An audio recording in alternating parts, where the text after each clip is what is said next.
Myself Dr. Manju Meena, assistant professor in chemistry from government college Kota.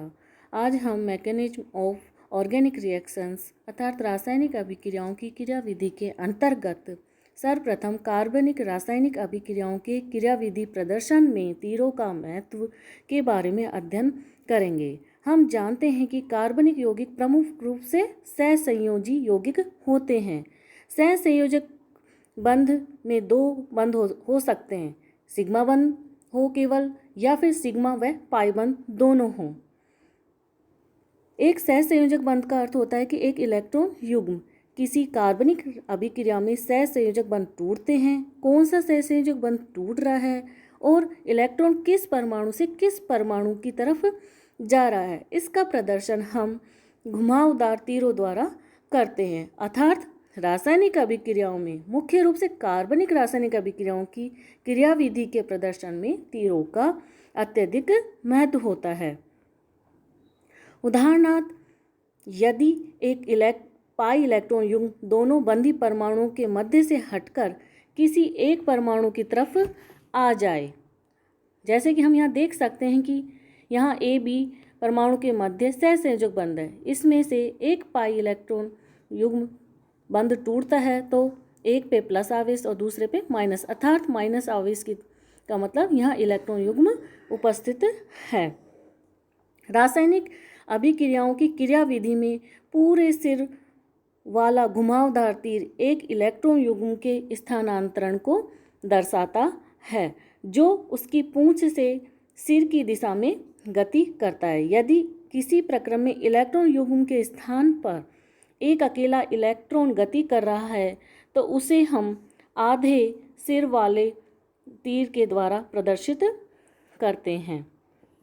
यहाँ हम देख सकते हैं कि एक इलेक्ट्रॉन का स्थानांतरण हो रहा है, इसी कारण से इसे हम आधे तीर वाले निशान के द्वारा प्रदर्शित कर रहे हैं।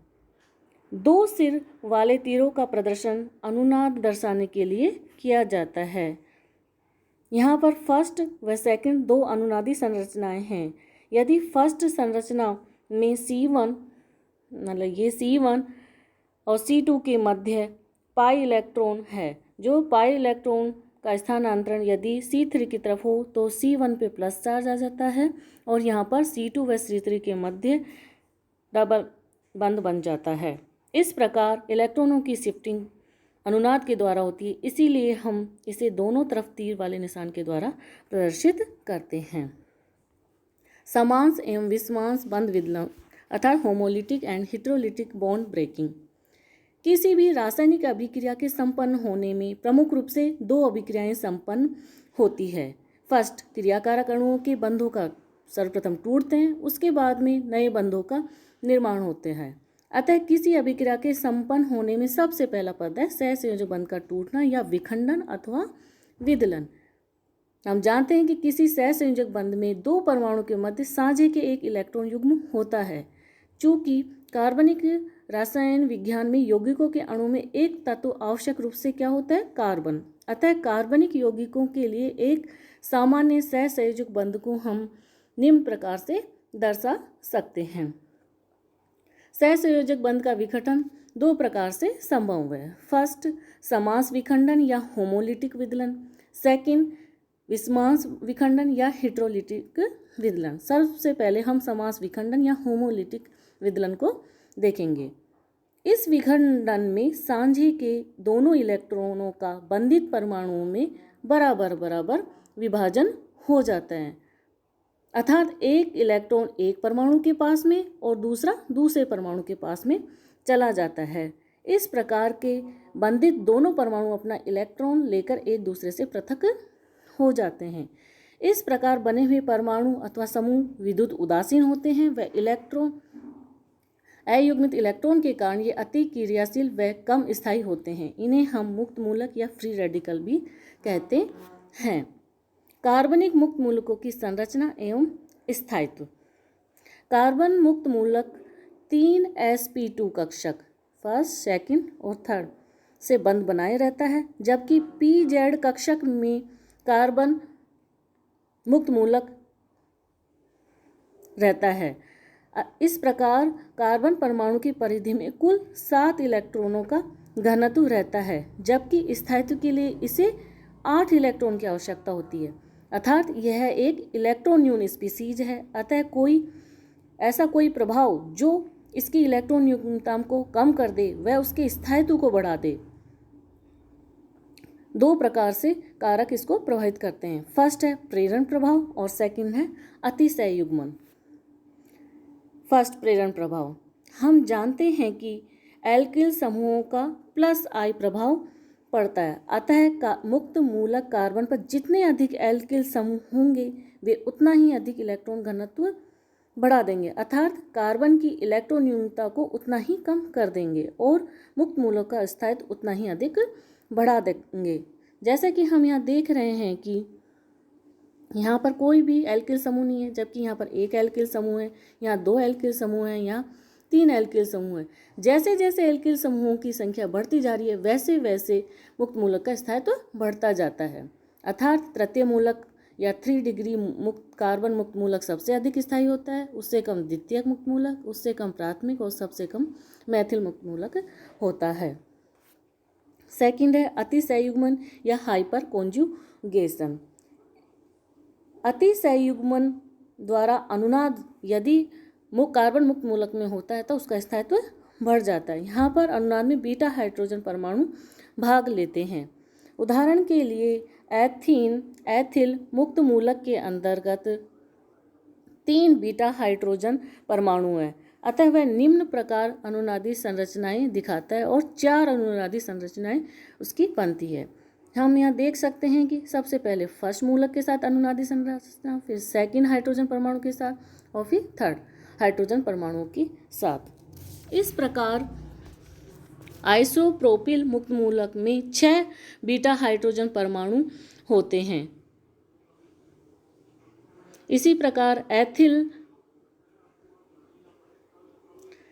में 3 बीटा हाइड्रोजन परमाणु हैं और मैथिल में 0 हैं और तृतीयक ब्यूटिल में 9 बीटा हाइड्रोजन परमाणु की संख्या है। अतः मैथिल में कोई अनुनादी संरचना नहीं होगी, जबकि एथिल में 4 अनुनादी संरचनाएं बनेगी, जबकि आइसोप्रोपिल में 7 अनुनादी संरचनाएं बनाएंगी और तृतीयक ब्यूटिल में 10 अनुनादी संरचनाएं बनेंगी। अतः तृतीयक ब्यूटिल का सबसे अधिक स्थायित्व होता है, आइसोप्रोपिल का उससे कम, एथिल का उससे कम और मैथिल का सबसे कम होता है। सहसंयोजक बंध के समांस विखंडन से सदैव ही मुक्त मूलक बनते हैं और इनसे होने वाली अभिक्रियाओं को हम मुक्त मूलक या फ्री रेडिकल रिएक्शन कहते हैं, जो सामान्यतः श्रृंखला अभिक्रिया होती हैं। ये अभिक्रियाएं उच्च ताप, उच्च विकिरण अथवा मुक्त मूलक जनक जैसे कार्बन पेरोक्साइड आदि की उपस्थिति में संपन्न होती है। सेकंड है विन्समांस विखंडन या हेटेरोलिटिक विदलन। जब किसी सहसंयोजक बंध का विघटन इस प्रकार से हो कि साझे का इलेक्ट्रॉन युग्म बंधित परमाणुओं में से किसी एक परमाणु के पास आ जाए तो उसे हम क्या कहते हैं? विषमांस विखंडन। विषमांस विखंडन में चूंकि साझे के दोनों इलेक्ट्रॉन किसी एक परमाणु पे आ जाते हैं, अतः उस परमाणु पर ऋणावेश व दूसरे पर धनावेशित आ जाते हैं, अर्थात इसके अंदर एक ऋणायन बनता है तो दूसरे कार्बन धनायन बन जाता है। कार्बनिक रसायन विज्ञान में मुख्य परमाणु कार्बन है, अतः सहसंयोजक बंध CX का विघटन निम्न 2 प्रकार से संभव होता है। फर्स्ट, जब कार्बन से सहसंयोजक बंध द्वारा जुड़ा हुआ परमाणु कार्बन से अधिक ऋण विद्युती हो तो वह इलेक्ट्रॉन युग्म अपने पास आकर्षित कर लेता है और कार्बन परमाणु धनावेशित हो जाता है। इस प्रकार का आयन जिसमें कार्बन परमाणु धनावेशित होता है उसे कार्बोकैटायन कहते हैं। जैसा कि हम यहाँ देख सकते हैं कि CX में X की विद्युत ऋणता अधिक है, इसलिए बंध के दोनों इलेक्ट्रॉन X की तरफ आ जाते हैं। इस कारण से इस पे माइनस आवेश आ जाता है, जबकि कार्बन में प्लस आवेश आ जाता है। इसी कारण से इसे हम कार्बोकैटायन कहते हैं। कार्बोकैटायन की संरचना एवं स्थायित्व। कार्बोकैटायन में कार्बन परमाणु sp2 संकरित अवस्था में होता है, जिसकी आकृति त्रिभुजीय समतलीय अर्थात प्लेनर ट्रायंगुलर होती है और sp2 कक्षकों के मध्य 120 डिग्री का कोण होता है और एक रिक्त p कक्षक रहता है। कार्बन मुक्त मूलक की भांति कार्बोकैटायन भी एक इलेक्ट्रॉन न्यून स्पीसीज है, अतः वे प्रभाव जो कार्बोकैटायन के कार्बन की इलेक्ट्रॉन न्यूनता को कम करते हैं वे उनके स्थायित्व को बढ़ाएंगे। यहाँ पर भी हम देख सकते हैं कि तृतीय कार्बोकैटायन का सर्वाधिक स्थायित्व होता है, उससे कम द्वितीय कार्बोकैटायन का, उससे कम प्राथमिक का और सबसे कम CH3 कार्बोकैटायन का स्थायित्व होता है। कार्बोकैटायन के स्थायित्व को दो कारक प्रभावित करते हैं। फर्स्ट है प्रेरण प्रभाव या इंडक्टिव इफेक्ट। एल्किल समूह की प्रकृति +I प्रभाव के कारण इलेक्ट्रॉन प्रतिकर्षित करने की होती है। अतः एल्किल समूह जब किसी धनावेशित कार्बन परमाणु से जुड़े होंगे तो वो +I प्रभाव के कारण उस कार्बन परमाणु की इलेक्ट्रॉन युग्मतांक को कम कर देंगे और इस प्रकार उनके स्थायित्व को बढ़ा देंगे। यदि मैथिल में से तृतीयक ब्यूटिल कार्बोकैटायन की ओर हम बढ़े तो हम पाते हैं कि मैथिल समूह की संख्या लगातार बढ़ रही है। अतः +I प्रभाव के साथ साथ उनका स्थायित्व भी लगातार बढ़ता जा रहा है। जैसे कि मैथिल में एक भी +I समूह वाला कोई एल्किल समूह उपस्थित नहीं है, जबकि एथिल में 1 है, आइसोप्रोपिल में 2 हैं और तृतीयक ब्यूटिल में 3 है। अतः इनका स्थायित्व का क्रम तृतीयक ब्यूटिल की तरफ बढ़ता जाता है। सेकंड है अनुनाद अथवा अति संयुग्मन। मुक्त मूलकों की भांति कार्बोकैटायन में भी बीटा हाइड्रोजन परमाणु के कारण अति संयुग्मन द्वारा अनुनाद हो सकता है। चूंकि श्रेणी में एथिल से तृतीयक ब्यूटिल कार्बोकैटायन तक जाने में बीटा हाइड्रोजन परमाणुओं की संख्या बढ़ती जाती है। जैसे एथिल के अंदर तीन बीटा हाइड्रोजन परमाणु उपस्थित हैं, जबकि आइसोप्रोपिल के अंतर्गत 6 और जबकि तृतीयक ब्यूटिल के अंतर्गत 9 हैं। अतः इसमें अति संयुग्मन द्वारा अनुनाद भी बढ़ता जाएगा। फलतः उनका स्थायित्व का क्रम इस प्रकार से होगा, क्योंकि एथिल में 4 अनुनादी संरचनाएं बनेगी, आइसोप्रोपिल में 7 बनेगी, तृतीयक ब्यूटिल में 10 बनेगी। दूसरा है इसमें अनुनाद के द्वारा भी कार्बोकैटायन का स्थायित्व बढ़ता जाता है। जब धनावेशित कार्बन परमाणु की संयुग्मन में कोई पाई बंध हो तब भी अनुनाद होता है और ऐसा आयन भी बहुत स्थायी होता है। उदाहरण के लिए एलिल कार्बोकैटायन में एक पाई बंध व C+ परस्पर संयुग्मन में है। अतः इसमें 2 प्रकार की अनुनादी संरचनाएं पाया जाता है। इसी प्रकार से बेंजील कार्बोकैटायन का भी स्थायित्व बढ़ता है। सेकंड है जब कार्बन परमाणु से जुड़ा हुआ परमाणु कार्बन से कम ऋण विद्युतीय हो तो सहसंयोजक बंध का विषमांश विखंडन इस प्रकार से होता है कि कार्बन परमाणु पर ऋणावेश व अन्य परमाणु पर धनावेश आ जाता है। जैसे कि यहाँ पर C पर कम है ऋण विद्युतीय, अतः C पर माइनस आवेश और Y पे प्लस आवेश आ जाता है। कार्बन एनायन की संरचना एवं स्थायित्व। कार्बन एनायन में sp3 संकरण पाया जाता है और उसके अंदर बंध कोण का मान 109 डिग्री का होता है। इसके अंतर्गत मैथिल कार्बोनाइन, एथिल कार्बोनाइन, आइसोप्रोपिल कार्बोनाइन और तृतीयक ब्यूटिल कार्बोनाइन में हम देखते हैं कि मैथिल का सबसे अधिक स्थायित्व है, जबकि एथिल का उससे कम, आइसोप्रोपिल का और उससे कम और आइसोब्यूटिल का सबसे कम स्थायित्व होता है, क्योंकि यहाँ मैथिल समूह का +I प्रभाव पड़ता है। +I प्रभाव पड़ने के कारण यहाँ पर कार्बन वैसे ही इलेक्ट्रॉन धनी स्पीसीज है और अधिक इलेक्ट्रॉन हो जाएंगे, जिस कारण से उसका तृतीयक ब्यूटिल के अंतर्गत अस्थायित्व बढ़ जाएगा, जो कि कार्बोकैटायन के विपरीत होता है।